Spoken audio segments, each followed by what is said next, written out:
Hey everybody, it's Dr. Cara, Animal Communicator, best-selling author, creator of How to Talk to Your Pet, the proven 4-step system that teaches anyone and everyone how to communicate intuitively with their pets or with any animal. And in this video, I'm going to share a technique that I think should be taught in kindergarten. I think it is so fundamental for humans and for animals that I wish it was part of every kindergartner's curriculum to learn how to do this. My kids learned how to do it around kindergarten. Actually, my son probably learned earlier and my daughter learned right around kindergarten. And this is an energy tool that we use all the time in our family for just our own well-being, but it is a tool that I use every single animal communication session that I do every day that I work. I forget sometimes on the weekends, I don't necessarily do it, but it's so important. And I think every animal communicator should have this tool in their toolbox to help their animal communication sessions go better and to help their animal clients feel better and also their people clients to feel better too. You can use this tool for animals or people. So what is it? So the tool that I want to teach you today is called a grounding cord. And you've probably heard people talk about, oh, you got to be grounded. Oh, ground yourself, ground and center yourself. Well, what does that really mean and why is it important? So let's start with the why is it important. Number one, when you set a grounding cord, maybe I should say what it is first. A grounding cord is literally an energetic connection between your energy field and the center of the earth. I think of it like the string on a balloon. If you think of the balloon as your energy field and the string as your grounding cord, you're anchoring it in the center of the earth, just like your hand would hold on to the end of the string of the balloon to anchor that balloon. So here's the why. When you set your grounding cord, you literally turn back the dial on your nervous system away from fight or flight and into rest and digest. So you you you you go into that calm, receptive, safe, peaceful state in your nervous system. And that is such an important place to start an animal communication session. It's critical for healing. It's critical for learning anything. You need to be open and receptive for all of those things to happen. And setting a grounding cord is the easiest, quickest way that I know to automatically, reliably do that. So I spent a year over a year. So my basic training as a psychic was a year, and then I continued to take graduate courses in energy tools and mediumship and psychic intuition, all kinds of stuff. But what was I going to say? I forgot what I was going to say. Oh my gosh. All the energy tools that I learned in that program, I use on my clients. I need permission to use them. And the grounding cord is the one energy tool that you can use for somebody else without asking their permission. So it's just a really easy, handy tool. And it's literally using your energy to create that grounding cord from somebody else's aura to the center of the earth. The thing about it is you need to ground yourself first. So you need to give yourself a grounding cord first before you can ground anyone else. And I'm going to walk you through those steps. I will say that whenever I work with an animal client, the first thing that I almost always do is give them a grounding cord, because usually we're together because there's something not right, not balanced. So a grounding cord just kind of sets the stage for a good connected session. I give myself a grounding cord to make sure that I'm grounded and centered. My intuition is on board. My fight or flight is turned off. I'm open and receptive. And if I need to, I'll give my client a grounding cord too, because oftentimes people come to me and they're in these really intense situations, big challenging situations that are emotionally really upsetting, and they need the grounding too in order to be present, to hear what their animal has to say and to decide what they're going to do next. So really, really good tool for animal communicators, for any energy healers, for any pet owners, for any person living on the planet. It's just a great tool for everybody. So you need to set your grounding cord first, then you can set it for somebody else.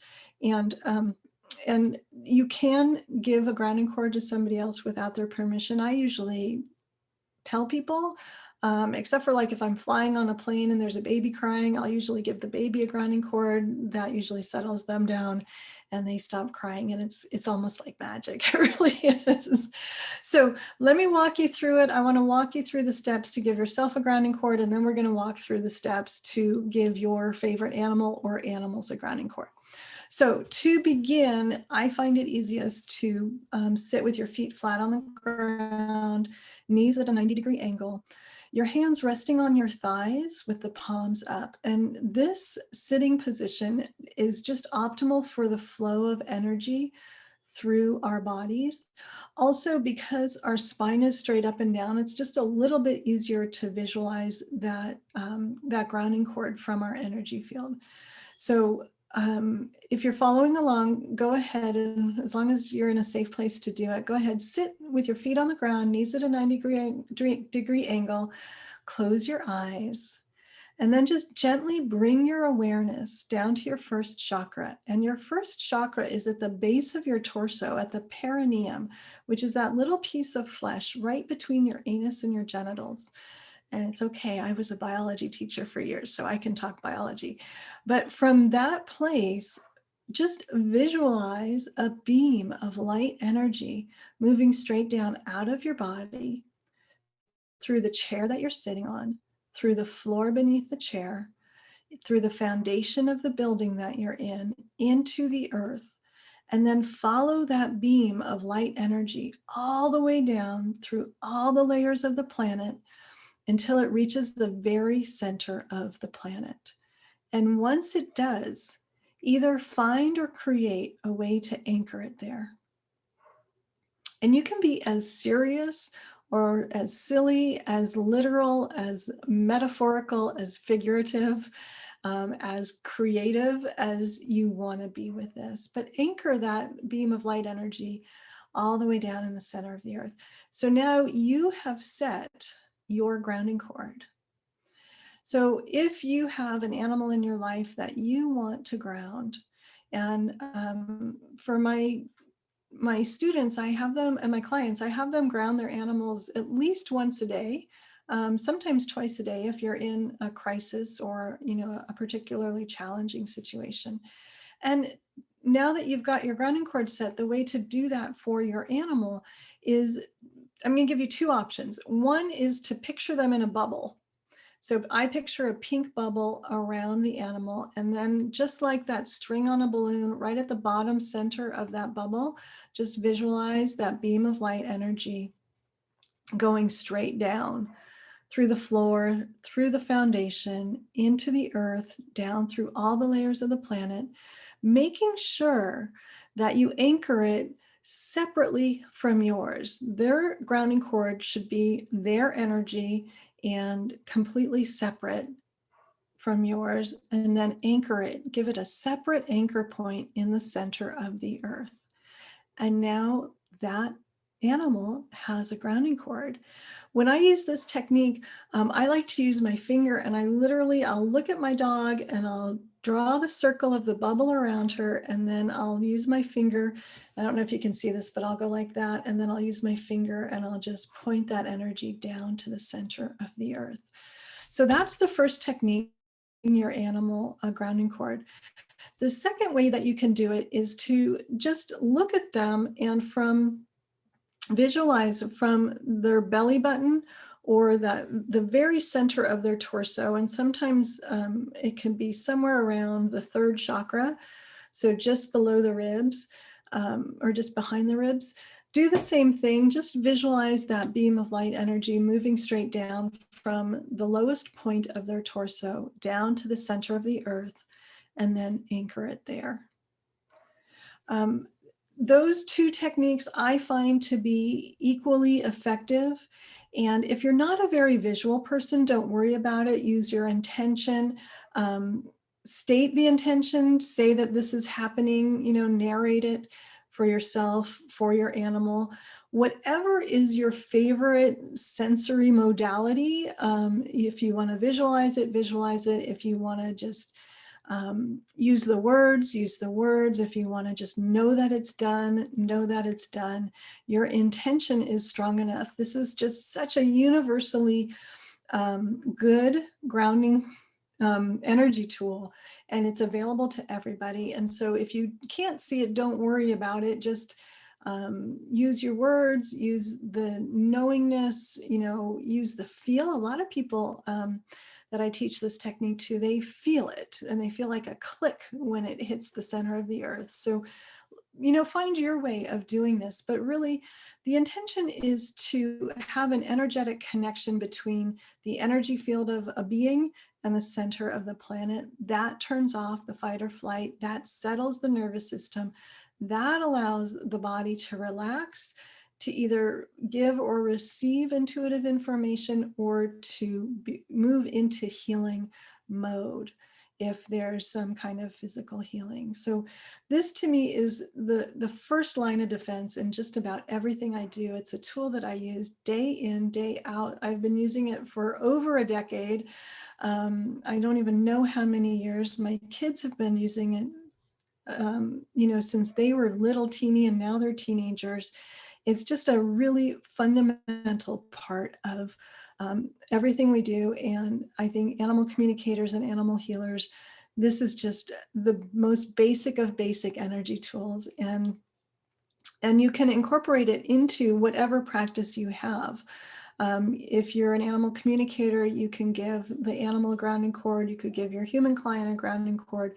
Definitely give yourself a grounding cord, and start there and see what difference it makes for you, and how things play out when you do this. I notice my days are much better when I remember to set my grounding cord. And I do one at the beginning of every single animal communication session that I do, every single class that I teach. Before I film this video, I set my grounding cord. So it's just really that fundamental. The other thing to know is that grounding cords get worn out, and so you can replace them. You can dissolve the old one. You can recycle it.